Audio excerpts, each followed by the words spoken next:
lots of damning journalism, including by Max Blumenthal himself on the Charlie Kirk situation, implicating Israel, including harsh meetings from Bill Ackman, huge Israel lobbyist based in the United States, multi-billionaire.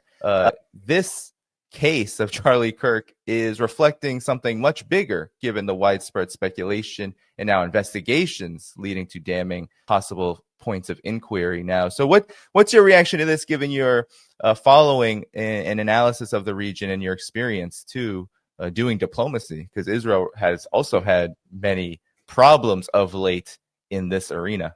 Well, first of all, it comes against a background. There was a national conservative conference held very recently in the United States of conservatives. I mean, they are quite a divided group at the moment, and they became more divided at this meeting, and they divided sharply along the lines of those that support Israel, and complained bitterly about those that thought, you could be, if you like, America first as and not support Israel. And then a very vociferous group, a very striking language coming out from the editor of the American Conservative, saying, what the hell do you mean? I mean, we are, why should support of Israel be part of a America First agenda? And so there was already a fracture, quite a big fissure opening up in the Republican side.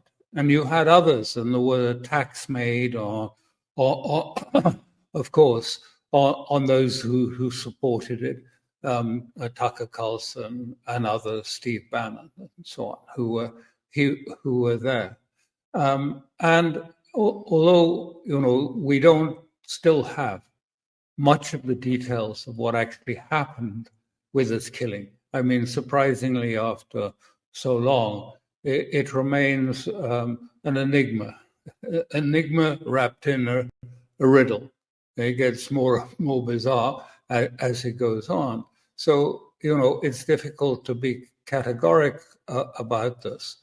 But the schism that I said was already shaping up amongst the Republican conservatives was seemingly reflected with also Charlie Kirk and particularly his supporters. And so that, of course, has been the center of attention now. Now, whether there is any connection with his killing to this schism in the Conservative Party or not, we don't know. There's no telling exactly, but we do know there was tension building up. And we've seen reports, and we've had reports from people like Max Blumenthal and others, that there was a big row about his seemingly drift away from support for Israel. And others say that isn't necessarily so. And then important sort of younger members of the MAGA group, like Nick Fuentes, has been raising lots of questions about why we don't have some details, why the case is so obscured, and demanding that these should be put forward.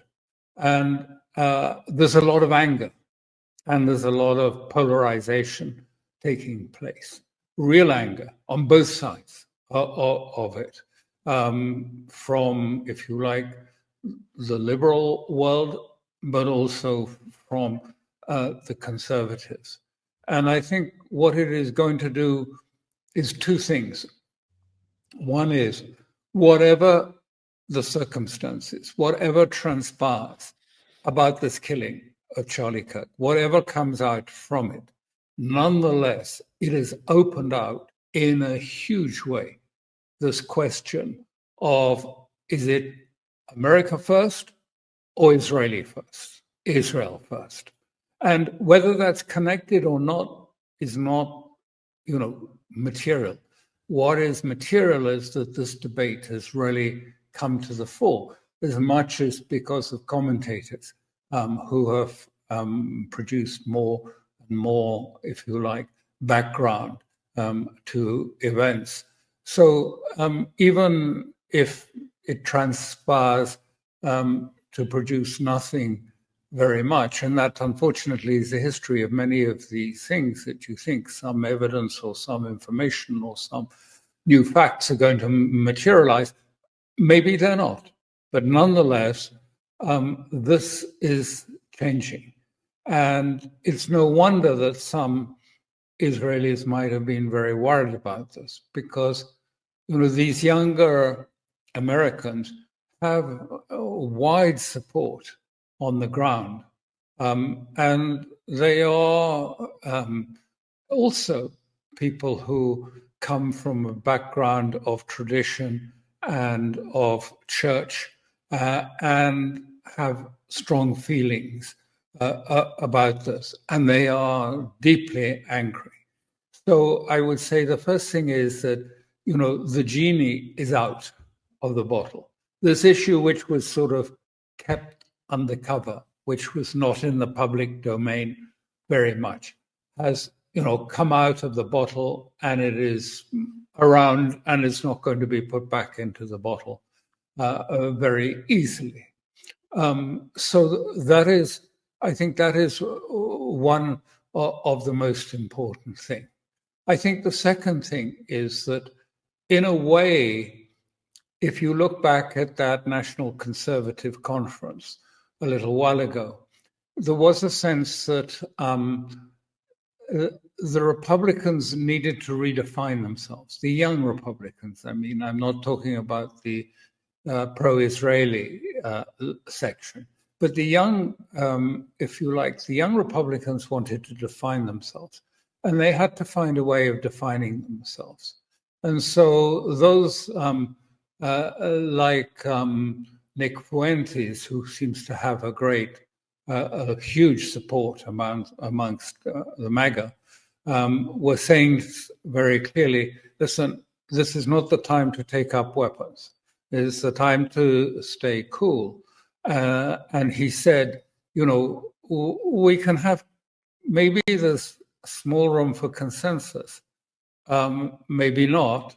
It depends what happens. But he said, what is very clear is we have to destroy the people that have been antagonistic, the people that have, if you like, pushed this war. And he effectively, I mean, this is, I think, the big thing that is coming out of it, that is going to become, if you like, a new enemy. They have defined the new enemy, which is the very radical, violent-leaning left that they see as threatening the left that has been calling them fascists and calling them names for this period. Not all of left, and they're very clear about that, but the ones that have taken this radical, aggressive line, I would call it a Manichaean line, in the sense of Manichaean, it is all black or light, dark or light. There's nothing in between. And I think we're going to see a much more sort of Manichaean approach from the Republicans. And that this is going to have a profound effect. Why is it so important? So what if the young are changing? No, it means a lot, because actually, these are the people. We've heard about all of those others who were at the National Conservative Convention, some of the big donors, the Jewish donors there, calling for support, saying it's crazy to cut ourselves off from what's happening in the Middle East.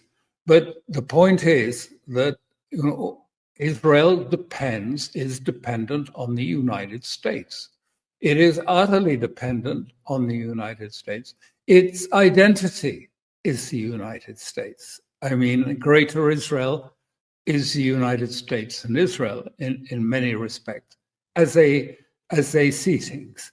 And so I think that what we'll see is that at some point, Netanyahu and some of those others in power in Israel, a very divided Israel, will start peering up from below, and will look around and see, well, those young Americans, they're about to assume positions of some power in the United States. They already assume positions of influence, great influence in some cases, but they're going to assume positions of power. And when that happens, it's over, because Netanyahu will discover that Israel has lost America. In the domestic political situation in the United States, on the Democratic Party side, you have a big base of people that aren't even really with the Democrats anymore. I mean, their approval ratings are so low. And the Israel question is a huge one that has fueled that. It's a big reason why Donald Trump won in 2024. But that base is inaccessible now to Israel, because the vast majority of them see Israel as genocidal, and they oppose what Israel is doing in Gaza and anywhere else. But to have this happen now in the GOP side and the Republican side means that the vast body politic in the United States is now opposed to Israel. And it seems like what you're saying is that this is literally going to lead to isolation and is going to have consequences. What kind of consequences do you believe those will be, Alastair? Because right now, many people look and they see Israel just kind of out of control and doing as much as it can to conduct and commit as much brutality to achieve its erstwhile ends, or at least its so-called stated ends.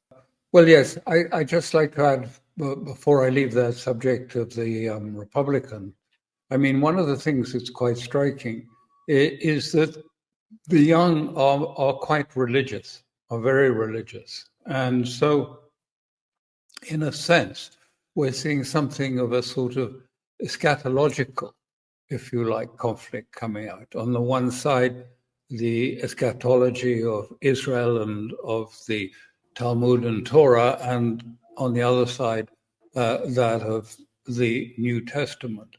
And so it's giving it a new identity as well, a slightly different identity. When you ask that question about what is going to happen, I think it's pretty clear.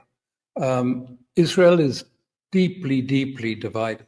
I mean, it's virtually on the edge of civil war. For many Israelis, particularly the sort of more secular European liberal Israelis, the people you'd meet more in Tel Aviv and Herzliya, those people really, came to Israel not to take part in what Smotrich called, a war of conquest and of restoring, the Israel. They came there for safety. They were leaving Europe because they didn't feel safe. And they came to Israel as a sort of place of safety and somewhere where they felt that they would be protected. Now that's gone. It's gone completely. It went actually on the 7th of October or 2 years ago, but it's now even more the sense that, how are they going to protect themselves when they are at war with most of the Middle East? I mean, they've attacked, I think, 6 countries or 6 places at least in these last few weeks. It was not just Gaza and the West Bank, but it was also Syria, it was Lebanon, it was Yemen, and it was Tunis. I mean, so all of these, I mean, it is a sort of maelstrom approach, if you like, the law of the jungle.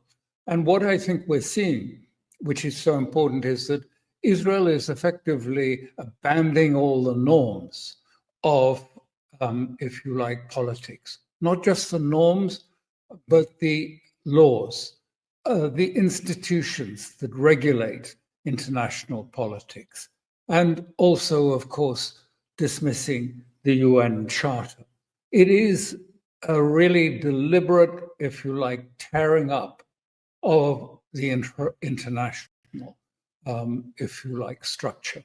A deliberate tearing it up to give them room to do whatever they choose, wherever they want, whenever they want, by military force. And so it has been quite deliberate.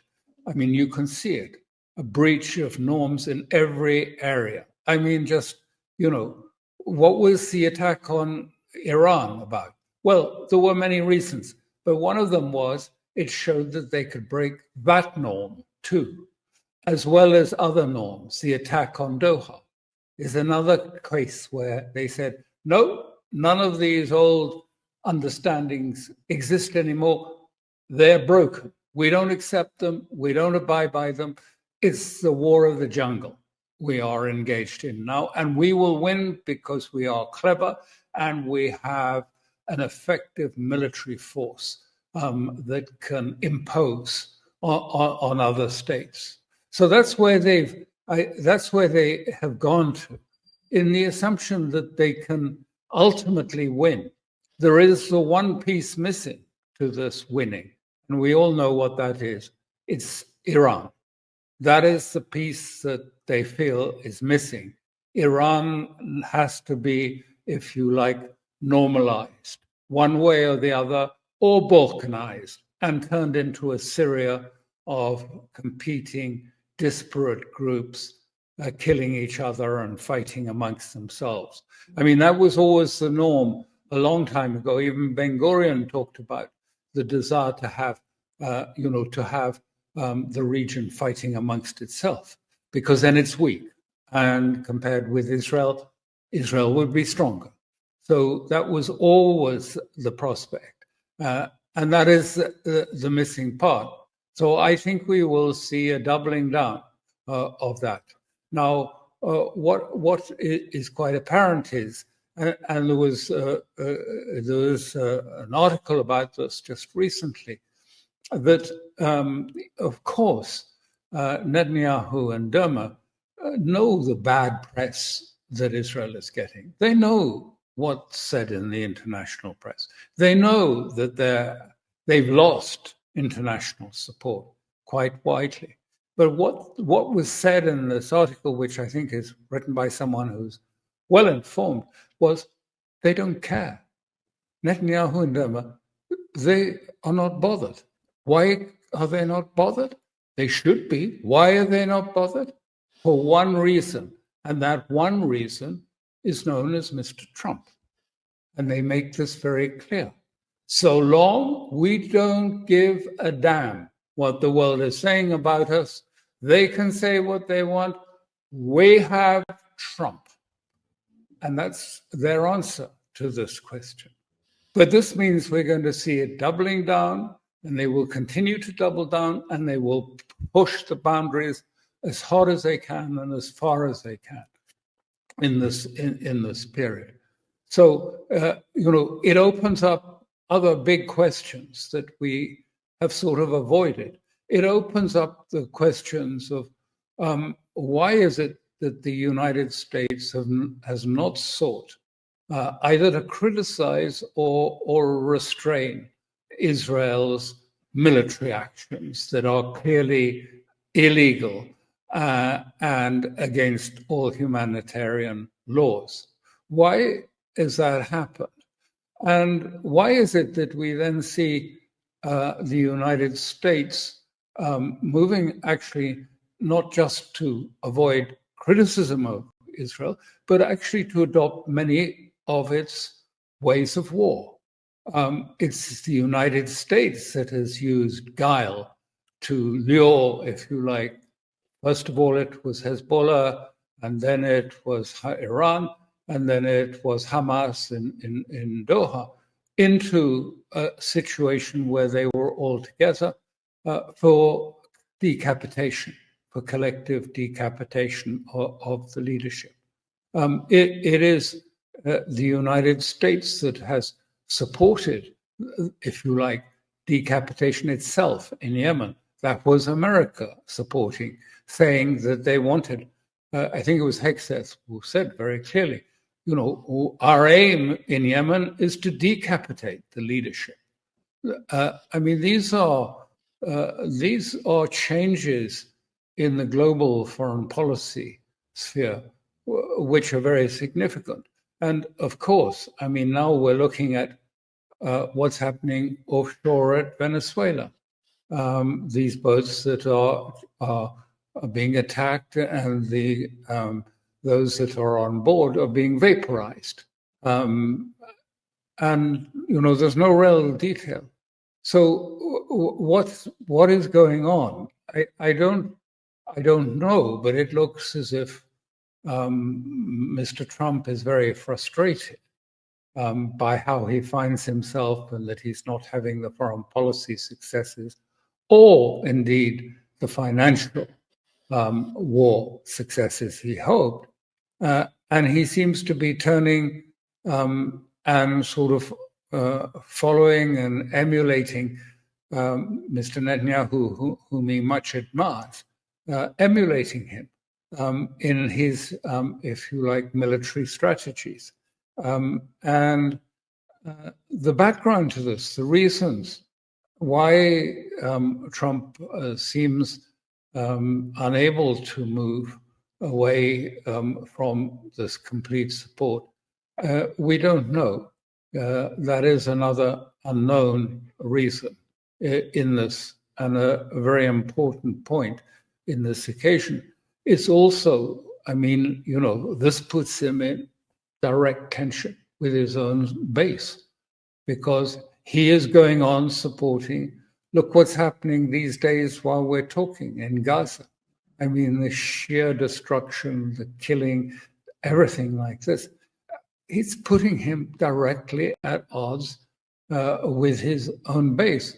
And we know that Trump has said to Netanyahu, we are losing the young. We're losing the young. Said, and he acknowledges the vibe. He says, we can see it. You're losing Congress too. And Dermer and Netanyahu just smile and say, yes, that's right, secure in the knowledge that they have Trump by some reason or another. So it's changing Western, or at least certainly American, and to a certain extent European, less so, but European policies, I think, shaping it in a different world, outside of, if you like, the Charter of the United Nations, international law, and the old conventions, the Vienna Convention and the other treaties that have regulated life. But the thing that Netanyahu said, which has shocked the public, because he said, actually, we are little Sparta now. Israel has become little Sparta, and we have to get used to, and you have to get used to the fact that we are under siege. We will not be able to, live off other states, to trade with other states as we used to. And indeed, the Europeans even have begun moving in that direction, slowly, as usual. But they are tentatively moving in that direction. So he says, we are going to become an autarky, and that we are going to become self-sufficient in military equipment. I mean, what does that mean? How much money will they have to spend to become? I don't think that it's even possible to become self-sufficient in air defenses. I know they regard themselves as very technically innovative, but they don't have, even the air defenses they have now, are not really very great. So, what's going to happen? And then, of course, we are going to move to the next thing, which is war with Iran. And this is going to be a really major affair. And that is going to, I think, change the course of the Middle East.